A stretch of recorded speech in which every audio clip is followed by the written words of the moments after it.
కేటీఆర్ కు మళ్ళీ నోటీసులు 16న హాజరు కావాలన్న ఏసీబీ కొన్ని డాక్యుమెంట్లు ఇవ్వాలని సూచన చార్జ్షీట్ దాఖలుకు ఏసీబీ కసరత్తు నోటీసుల పేరిట రేవంత్ నాటకాలు దమ్ముంటే లైట్ డిటెక్టర్ కు నిలబడాలి అంటున్నారు కేటీఆర్ మా వర్కింగ్ ప్రెసిడెంట్ కి నోటీసులు ఇచ్చారా నోటీసులు ఇస్తారా సర్కార్ కక్ష సాధింపుడు ఖండిస్తున్నా మీ వైఫల్యాలను ఎండగడతాం మీ వర్కింగ్ ప్రెసిడెంట్ ఎవరు కవిత అంటున్నది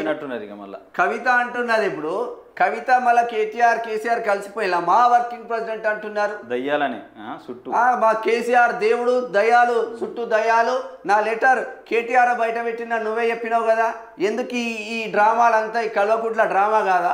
బండి సంజయ్ ముందే అన్నాడు కదా ఇదంతా డ్రామాలని ఎటు పోతుంది వ్యవస్థ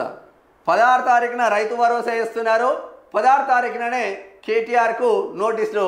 హాజరు కావాలని వచ్చింది ఇక మరి ఏం చేస్తారో చూడాలి ఇక నేడు నీటి ఫలితాలు రాష్ట్రంలో 72,507 మంది హాజరైన్లు ఇక స్టాంపు డ్యూటీ తగ్గిద్దాం భూముల విలువలు పెంచుదాం సర్కార్కు రిజిస్ట్రేషన్ శాఖ ప్రతిపాదనలు త్వరలో నిర్ణయం తీసుకున్న ప్రభుత్వం అపార్ట్మెంట్లు ఓపెన్ ఫ్లాట్లకు 100 నుంచి 300% దాకా పెంపు ఈసీ ఉచితంగా ఇవ్వడం పైన యోచనట రిజిస్ట్రేషన్లకు